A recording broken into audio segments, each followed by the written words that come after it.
का क्या कहना। ओम शांति। 13 मार्च 24 मधुर महावाक्य। मिठे बच्चे, सारा दुनिया रे तुम मानक भली पदमा पदम भाग्यशाली विद्यार्थी आउ कही नांती। तुम मानकु स्वयं ज्ञानर सागर बाबा शिक्षक होई पाठ पढ़ाउछंती। प्रश्न क्यों शौक सदाकाल पई स्थायी रहिले मोहर आकर्षण तुटिजिब। उत्तर जदि सर्वदा हेबा करिवार शौक रखिब तेबे मोहर आकर्षण तुटिजिब। बुद्धि रे सर्वदा एक कथा रही था जे एही आखि द्वारा जहा किछि देखुछि ए सब विनाश अटे। ए सब को देखुथिले मध्य देखिबार नाही। बाबांकर श्रीमत हेउछि hear no evil see no evil. खराब कथा सुन नहीं, खराब कथा देख नहीं। ओम शांति।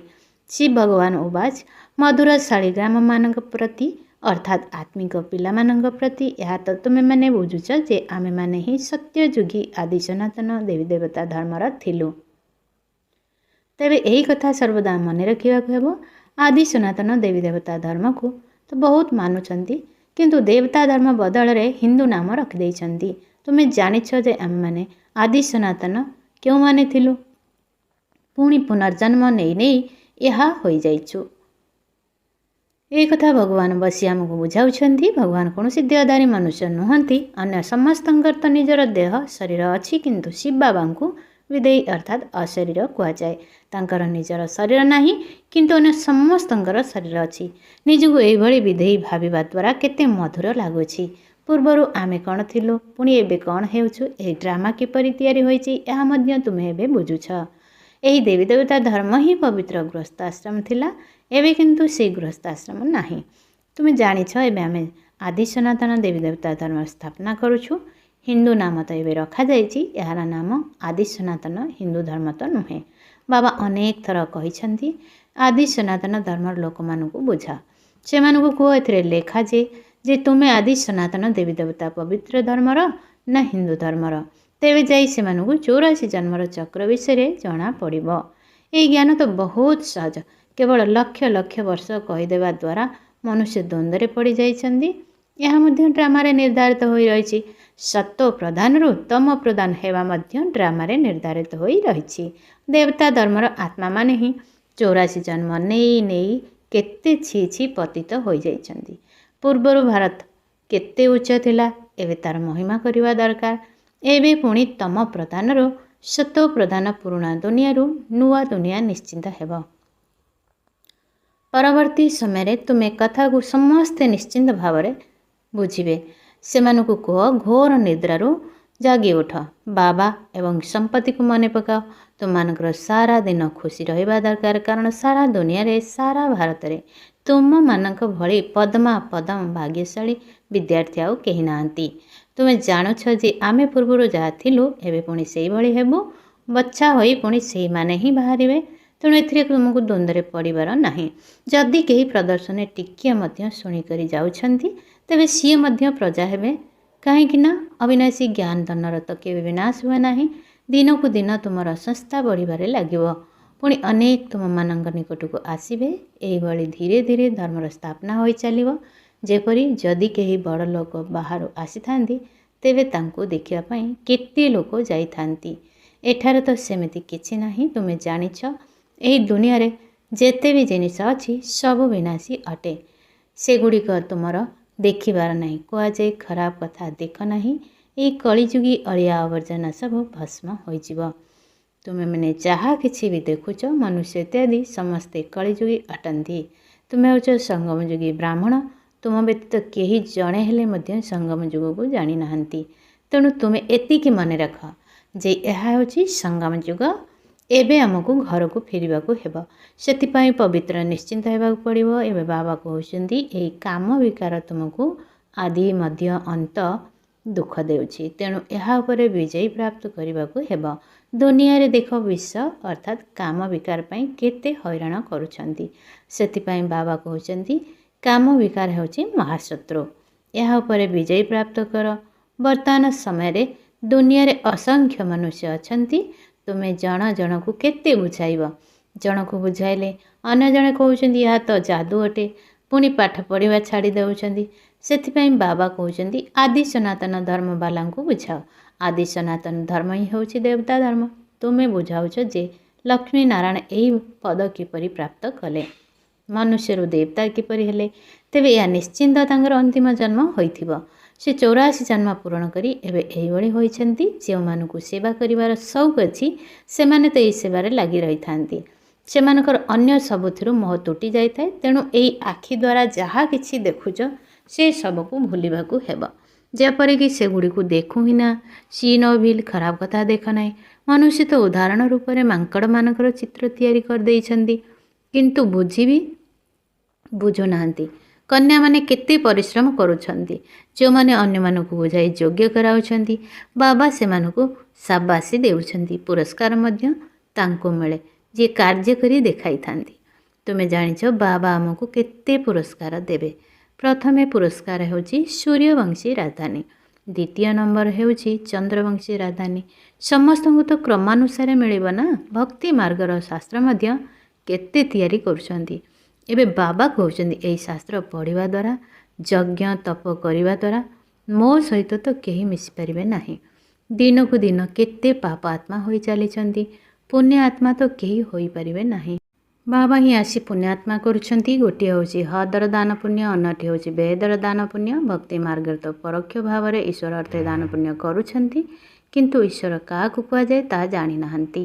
ଏବେ ତୁମେମାନେ ଜାଣିଛ। ତୁମେ କହୁଛ ଯେ ଶିବ ବାବା ହିଁ ଆମକୁ କଣରୁ କଣ କରି ଦେଉଛନ୍ତି। ଭଗବାନ ତ ଜଣେ, କିନ୍ତୁ ତାଙ୍କୁ ସମସ୍ତେ ସର୍ବବ୍ୟାପୀ ବୋଲି କହିଦେଉଛନ୍ତି।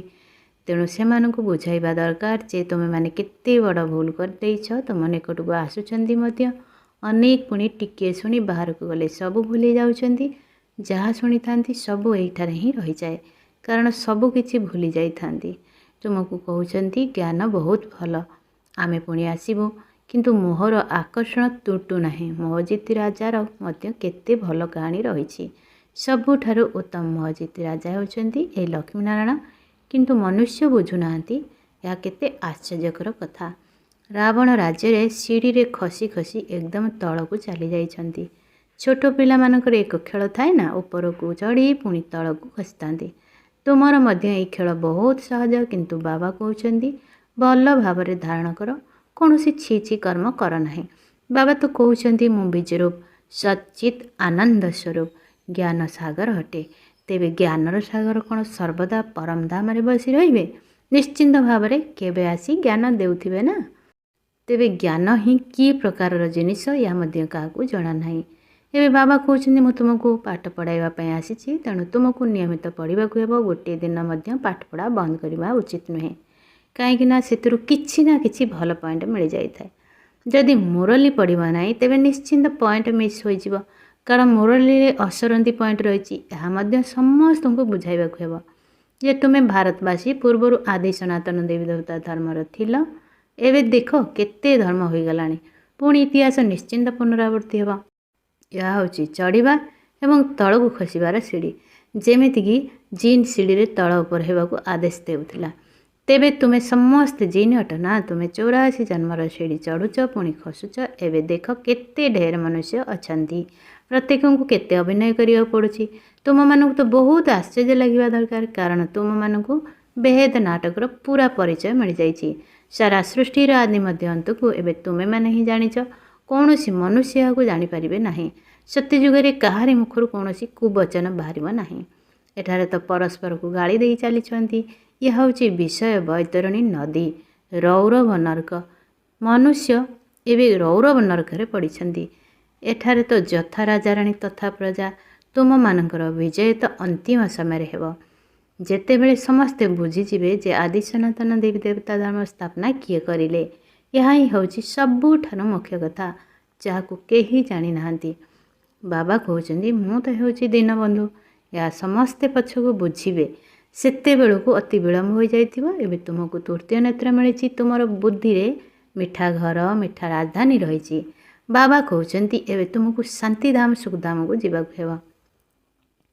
ତୁମେ ଯାହା ଯାହା ଅଭିନୟ କରିଛ ସେସବୁ ବୁଦ୍ଧିରେ ଆସୁଛି ନା। ତୁମ ବ୍ରାହ୍ମଣମାନଙ୍କ ବ୍ୟତୀତ ଆଉ ସମସ୍ତେ ତ ମରିପଡ଼ିଛନ୍ତି। ବ୍ରାହ୍ମଣମାନେ ହିଁ ଜାଗ୍ରତ ହେବେ, ବ୍ରାହ୍ମଣ ହିଁ ଦେବତା ହୋଇଥାନ୍ତି। ଏବେ ସେହି ଗୋଟିଏ ଧର୍ମର ସ୍ଥାପନା ହେଉଛି। ଅନ୍ୟ ଧର୍ମର ସ୍ଥାପନା କିପରି ହେଉଛି ତାହା ମଧ୍ୟ ତୁମ ବୁଦ୍ଧିରେ ରହିଛି। ଏସବୁ କଥା କେବଳ ବାବା ହିଁ ବୁଝାଉଛନ୍ତି। ପୁଣି ଏପରି ବାବାଙ୍କୁ ନିରନ୍ତର ମନେ ପକାଇବା ଉଚିତ। ତୁମେ ନିଜର ଧନ୍ଦା ଇତ୍ୟାଦି କର, କିନ୍ତୁ ପବିତ୍ର ରୁହ। ଆଦି ସନାତନ ଦେବୀ ଦେବତା ଧର୍ମ କେତେ ପବିତ୍ର ଥିଲା, ଏବେ ପୁଣି ପବିତ୍ର ହେବାକୁ ପଡ଼ିବ। ଚାଲିବା ବୁଲିବା ସମୟରେ ମୋତେ ମନେ ପକାଅ, ତେବେ ତୁମେ ସତ ପ୍ରଦାନ ହୋଇଯିବ। ଶକ୍ତି ମଧ୍ୟ ସେତେବେଳେ ମିଳିବ ଯେତେବେଳେ ସତ ପ୍ରଦାନ ହେବ। ଯୋଗର ଯାତ୍ରା ବ୍ୟତୀତ ତୁମେ ଉଚ୍ଚରୁ ଉଚ୍ଚ ପଦ କେବେ ପ୍ରାପ୍ତ କରିପାରିବ ନାହିଁ। ଯେତେବେଳେ ସତ ପ୍ରଦାନ ଅବସ୍ଥା ପର୍ଯ୍ୟନ୍ତ ପହଞ୍ଚିଯିବ, ସେତେବେଳେ ଯାଇ ପାପ କଟିଯିବ। ଏହା ହେଉଛି ଯୋଗ ଅଗ୍ନି। ଏହି ଶବ୍ଦ ଗୀତାରେ ମଧ୍ୟ ବର୍ଣ୍ଣିତ ହୋଇଛି। ସମସ୍ତେ ଯୋଗ ଯୋଗ କହି ମୁଣ୍ଡ ଖରାପ କରିଦେଉଛନ୍ତି। ବିଦେଶରୁ ମଧ୍ୟ ଯୋଗ ଶିଖାଇବାର ପ୍ରଲୋଭନ ଦେଖାଇ ଡାକି ଆଣୁଛନ୍ତି। ତେବେ ତୁମମାନଙ୍କ କଥାକୁ ମଧ୍ୟ କେହି ବୁଝିବା ଦରକାର। ସୁପ୍ରିମ୍ ସୋଲ୍ ଅର୍ଥାତ୍ ପରମାତ୍ମା ତ ଜଣେ ଅଟନ୍ତି। ସେ ହିଁ ଆସି ସମସ୍ତଙ୍କୁ ଶ୍ରେଷ୍ଠ କରୁଛନ୍ତି। ଦିନେ ନା ଦିନେ ଖବରକାଗଜରେ ମଧ୍ୟ ଏସବୁ କଥା ବାହାର କରିବେ। ଏହା ତ ନିଶ୍ଚିନ୍ତ ହେବାର ଅଛି।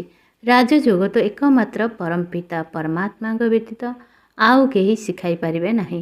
ଏହିଭଳି କଥା ସବୁ ବଡ଼ ବଡ଼ ଅକ୍ଷରରେ ଲେଖିବା ଦରକାର। ଆଚ୍ଛା, ମିଠେ ମିଠେ ଶିଖିଲା ଦେ ସନ୍ତାନମାନଙ୍କ ପ୍ରତି ମାତା ପିତା ବାପଦାଦାଙ୍କର ମଧୁର ସ୍ନେହଭରା ସ୍ମୃତି ଏବଂ ସୁପ୍ରଭାତ। ଆତ୍ମିକ ପିତାଙ୍କର ଆତ୍ମିକ ସନ୍ତାନମାନଙ୍କୁ ନମସ୍ତେ। ଆତ୍ମିକ ସନ୍ତାନମାନଙ୍କର ଆତ୍ମିକ ମାତା ପିତାକୁ ନମସ୍ତେ ନମସ୍ତେ ନମସ୍ତେ। ଧାରଣା ପାଇଁ ସାର୍, ସୂର୍ଯ୍ୟବଂଶୀ ରାଜଧାନୀର ପୁରସ୍କାର ନେବା ପାଇଁ ବାପଦାଦାଙ୍କର ସାବାସୀ ନେବାକୁ ହେବ। ସେବା କରି ଦେଖାଇବାକୁ ହେବ। ମୋର ଅଂଶକୁ ମଧ୍ୟ ସମାପ୍ତ କରିବାକୁ ହେବ। 2. ଜ୍ଞାନର ସାଗର ବିଦେହୀ ବାବା ନିଜେ ପଢ଼ାଇବା ପାଇଁ ଆସୁଛନ୍ତି, ତେଣୁ ନିୟମିତ ପଢ଼ିବାକୁ ହେବ। ଗୋଟିଏ ଦିନ ବି ପାଠ ପଢ଼ାକୁ ବନ୍ଦ କରିବାର ନାହିଁ। ବାବାଙ୍କ ସମାନ ବିଦେହୀ ହେବାର ପୁରୁଷାର୍ଥ କରିବାକୁ ହେବ। ବରଦାନ, ନିଜର ବାସ୍ତବିକ ଜୀବନର ପ୍ରମାଣ ଦ୍ୱାରା ଶାନ୍ତିର ଶକ୍ତିର ପ୍ରଚାର କରୁଥିବା ବିଶେଷ ସେବାଧାରୀ ଭବ। ପ୍ରତ୍ୟେକ ଆତ୍ମାକୁ ଶାନ୍ତିର ଶକ୍ତିର ଅନୁଭବ କରାଇବା, ଏହା ହିଁ ହେଉଛି ବିଶେଷ ସେବା। ଯେପରି ବିଜ୍ଞାନର ଶକ୍ତି ନାମୀଗ୍ରାମୀ ଅଟେ, ସେହିପରି ଶାନ୍ତିର ଶକ୍ତି ବା ଯୋଗର ଶକ୍ତି ମଧ୍ୟ ନାମୀଗ୍ରାମୀ ହୋଇଯାଉ। ସମସ୍ତଙ୍କ ମୁଖରୁ ଏହି କଥା ଶୁଣିବାକୁ ମିଳୁ ଯେ ଶାନ୍ତିର ଶକ୍ତି ବିଜ୍ଞାନର ଶକ୍ତିଠାରୁ ମଧ୍ୟ ଶ୍ରେଷ୍ଠ ଅଟେ। ତେବେ ସେହି ଦିନ ମଧ୍ୟ ଆସିବାକୁ ଯାଉଛି, କାରଣ ଶାନ୍ତିର ଶକ୍ତିର ପ୍ରତ୍ୟକ୍ଷତା ହେବା ଅର୍ଥାତ୍ ବାବାଙ୍କର ପ୍ରତ୍ୟକ୍ଷତା ହେବା ଓ ଶାନ୍ତିର ଶକ୍ତିର ବାସ୍ତବିକ ପ୍ରମାଣ ହେଲା ତୁମ ସମସ୍ତଙ୍କର ଜୀବନ। ଯଦି ପ୍ରତ୍ୟେକ ସନ୍ତାନ ଚାଲୁଥିବା ବୁଲୁଥିବା ଶାନ୍ତିର ପ୍ରତିମୂର୍ତ୍ତି ଭଳି ଦେଖାଯିବେ, ତେବେ ବୈଜ୍ଞାନିକମାନଙ୍କ ଦୃଷ୍ଟି ମଧ୍ୟ ଶାନ୍ତିର ମୂର୍ତ୍ତିମାନଙ୍କ ପ୍ରତି ଆକର୍ଷିତ ହେବ। ଯଦି ଏହିଭଳି ସେବା କରିବ, ତେବେ କୁହାଯିବ ବିଶେଷ ସେବାଧାରୀ। ସ୍ଲୋଗାନ, ଯଦି ସେବା ଏବଂ ସ୍ଥିତିର ସନ୍ତୁଳନ ରଖିବ, ତେବେ ସମସ୍ତଙ୍କର ଆଶୀର୍ବାଦ ମିଳିବ। ଓମ୍ ଶାନ୍ତି। ମାତେଶ୍ୱରୀଙ୍କର ଅମୂଲ୍ୟ ମହାବାକ୍ୟ। 1. ନୟନହୀନକୁ ରାହ ଦେଖାଅ ପ୍ରଭୁ। ମନୁଷ୍ୟମାନେ ତ ଏଇ ଯେଉଁ ଗୀତର ଗାୟନ କରୁଛନ୍ତି ଯେ ରାସ୍ତା କେବଳ ଏକମାତ୍ର ପରମାତ୍ମା ହିଁ ଦେଖାଇଥାନ୍ତି, ସେଥିପାଇଁ ତ ପରମାତ୍ମାକୁ ଡାକୁଛନ୍ତି ଏବଂ ଯେଉଁ ସମୟରେ କହୁଛନ୍ତି ଯେ ପ୍ରଭୁ ରାସ୍ତା ଦେଖାଅ, ତେବେ ନିଶ୍ଚିନ୍ତ ଭାବରେ ମନୁଷ୍ୟମାନଙ୍କୁ ରାସ୍ତା ଦେଖାଇବା ପାଇଁ ସ୍ୱୟଂ ପରମାତ୍ମା ନିରାକାର ସାକାର ରୂପରେ ଅବଶ୍ୟ ଆସିବାକୁ ପଡ଼ିବ। ତେବେ ଯାଇ ତ ସ୍ଥୂଳରେ ରାସ୍ତା ଦେଖାଇ ପାରିବେ। ଏଠାକୁ ନ ଆସିଲେ ରାସ୍ତା କିପରି ଦେଖାଇ ପାରିବେ? ତେବେ ମନୁଷ୍ୟମାନେ ଯେଉଁଭଳି ସଂଶୟରେ ପଡ଼ିଛନ୍ତି, ସେମାନଙ୍କୁ ରାସ୍ତା ଦେଖାଇବା ଆବଶ୍ୟକ। ନୟନହୀନକୁ ରାସ୍ତା ଦେଖାଅ ପ୍ରଭୁ। ତାଙ୍କୁ ହିଁ ପୁଣି ନାଉରିଆ ବୋଲି କୁହାଯାଉଛି, ଯେ କି ସେପାରିକୁ ଅର୍ଥାତ୍ ଏହି ପାଞ୍ଚ ତତ୍ତ୍ୱର ନିର୍ମିତ ସୃଷ୍ଟିର ସେପାରିକୁ ପାଞ୍ଚ ତତ୍ତ୍ୱରୁ ଊର୍ଦ୍ଧ୍ୱ ଯେଉଁ ଅଖଣ୍ଡ ଜ୍ୟୋତି ମହତତ୍ତ୍ୱ ଷଡ଼ତତ୍ତ୍ୱ ରହିଛି, ସେଠାକୁ ନେଇଯାଅ। ତେବେ ପରମାତ୍ମା ମଧ୍ୟ ଯେତେବେଳେ ସେପାରିରୁ ଏପାରିକୁ ଆସିବେ, ତେବେ ଯାଇ ତ ଯିବେ ନା, ନେବେ ନା। ତେଣୁ ପରମାତ୍ମାକୁ ମଧ୍ୟ ନିଜ ଧାମରୁ ଏଠାକୁ ଆସିବାକୁ ପଡ଼ୁଛି। ସେଥିପାଇଁ ତ ପରମାତ୍ମାକୁ ନାଉରିଆ ମଧ୍ୟ କୁହାଯାଉଛି।